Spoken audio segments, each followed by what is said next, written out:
I think there's a very compelling case for a change in our system of taxation of multinationals.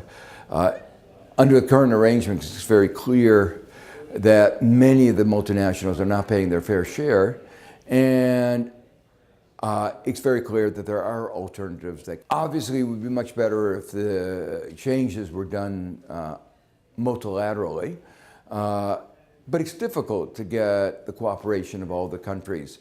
I believe that either Europe or the United States, or even better, the United States and Europe working together would suffice to initiate what would eventually be what has been happening, particularly within the OECD, is what I view is a patchwork, a recognition that there are some really important deficiencies.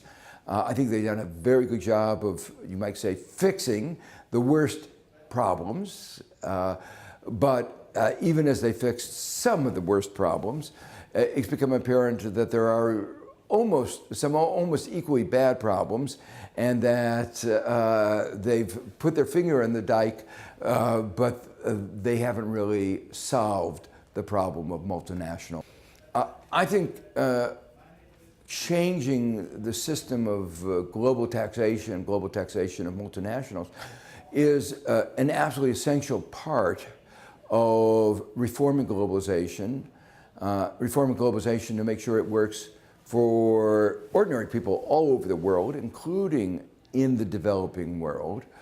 The worry is that the way globalization has evolved, which has left many people in both the developing and developed countries behind, is not an accident.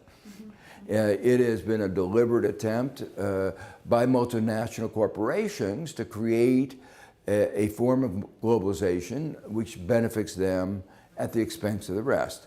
So to me, beginning to attack the problem of taxation should be very high on the agenda of reforming globalization.